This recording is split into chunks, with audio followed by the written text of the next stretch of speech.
Baik, bismillah. Assalamualaikum warahmatullahi wabarakatuh. Alhamdulillah wassalatu wassalamu ala Rasulillah Muhammad ibn Abdullah sallallahu alaihi wasallam, amma ba'du. Eh, Rekan-rekan sekalian sebangsa setanah air, kita pada kesempatan pagi hari ini bisa bersilaturahmi dengan Pak Bupati, Bapak Bupati Kabupaten Bolang Mongondo Selatan, Ya. yaitu Bapak Haji Iskandar Kamaru SPT, Sarjana Peternakan ya. Assalamualaikum Pak Bupati. Waalaikumsalam warahmatullahi Sehat? wabarakatuh. Alhamdulillah. Sehat. Alhamdulillah. Dan juga sebelah kanan saya ada Ustadz Musaib Lakoda. Assalamualaikum Ustadz. Masya Allah. Jadi saya di sini sebenarnya singkat saja. Kenapa saya merekam ini? Ada suatu hal yang menurut saya itu luar biasa dan mudah-mudahan menjadi percontohan di Republik ini ya. Sebagaimana yang sudah digagas dan juga dijaga oleh penerusnya itu Bapak Bupati yang sekarang Pak Iskandar Kamaru, yaitu ide-ide dari almarhum Bapak Haji Herson Maluyu ya. Masya Allah. Di sini ada masjid teman-teman sekalian. Nah di sana juga ada pura. Ya. Sebelahnya lagi ada Gereja. Itu Protestan apa Katolik ya? Itu gereja oikumene, semua Protestan gimana? maupun Katolik ya.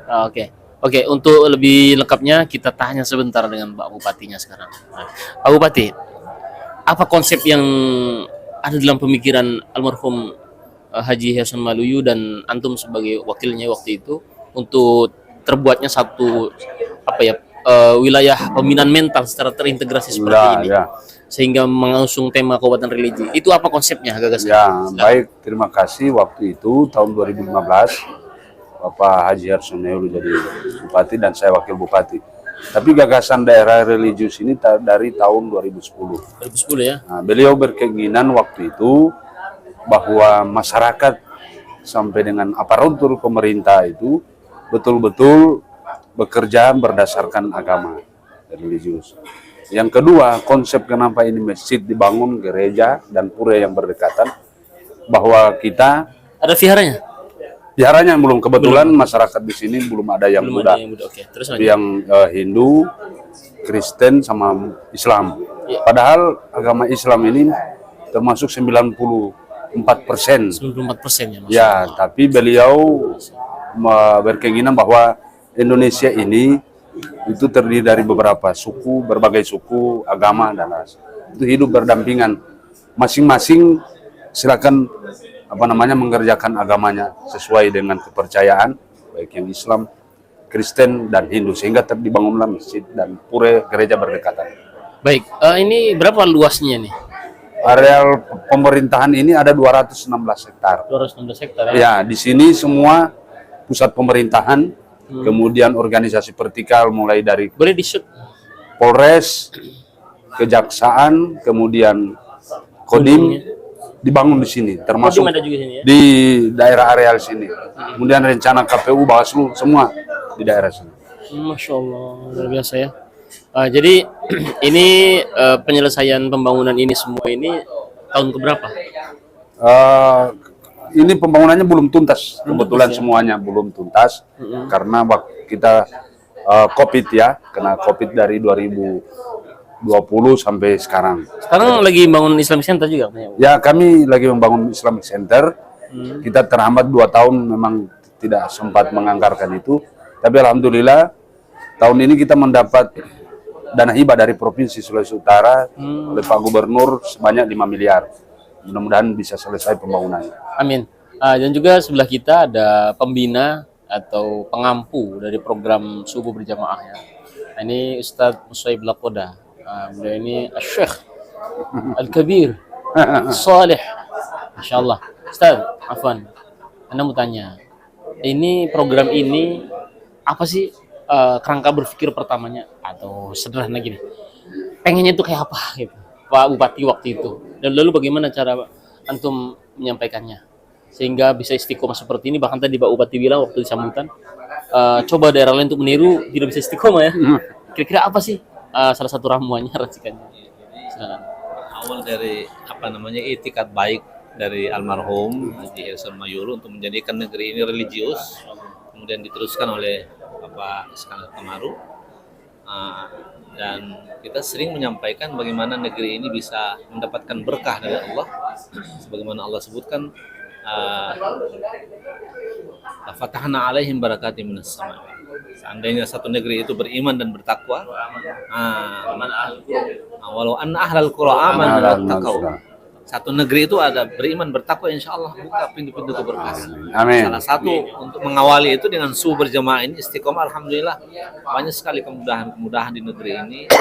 Dan nanti disampaikan Pak Bupati yang dulunya ada musibah-musibah yang langganan setiap tahun, itu alhamdulillah dengan usaha secara rohani ini insya Allah sudah mulai perlahan-lahan dicabut oleh Allah SWT dengan keberkahan Allah. Nah, ini barangkali inti utamanya bagaimana kita jadikan negeri ini penuh dengan keberkahan dengan program sumber.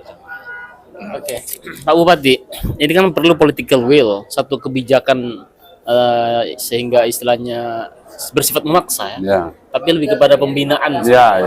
Lebih karena sayang begitu ya. Karena sayang dengan rakyatnya. Bukan hanya memikirkan masalah perut, tapi di atas perut juga ini. Nah, ya. Terus bagaimana? Ada nggak pernah dapat kritik? Oh ini begini gitu. Ya, pasti. Negara Islam atau gimana gitu, pernah nggak? Dari awal-awal kita dapat kritik, terutama subuh ini. Katanya sholat kenapa harus dipaksa dan lain sebagainya. Iya. Sholat ini kan masing-masing orang mau dia sholat atau tidak. Ranah privat ya. Tapi kita kalau tidak menggunakan begitu kapan lagi? Benar-benar. Nah, akhirnya pertama kita melalui tunjangan kinerja. Iya. Jadi selama sebulan dia berapa kali tidak hadir maka dipotong tunjangan kinerja. Gitu. Akhirnya masyarakat terbiasa karena sudah tercipta yang namanya suasana itu. Yang kedua juga pembangunan rumah ibadah ini. Kita juga mendapat tantangan. Oh gitu ya. Ya, ini kita daerah Muslim mayoritas. Kenapa dibangun gereja ya pura?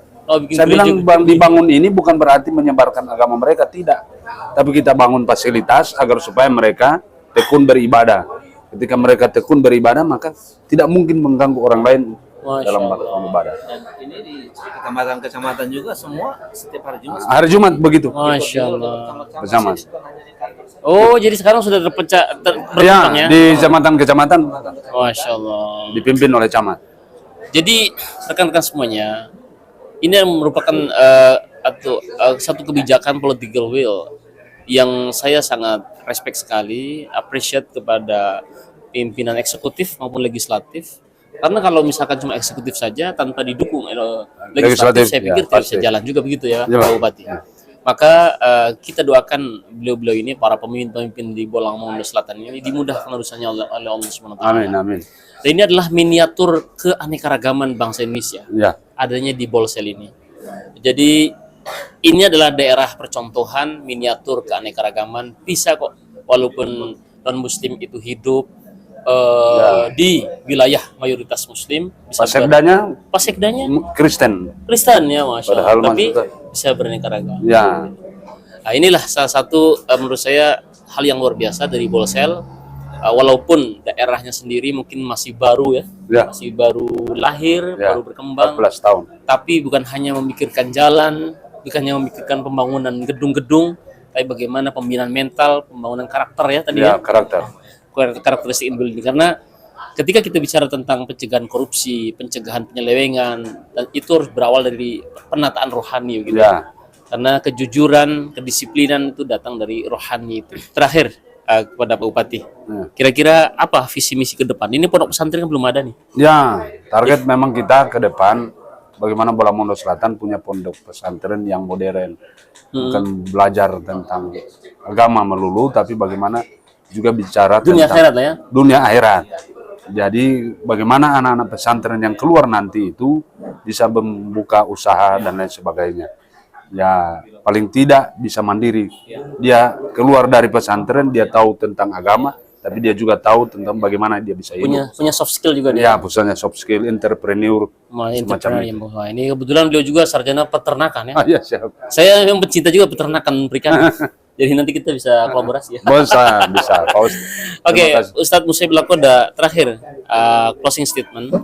Antum kira-kira kenapa betah di sini?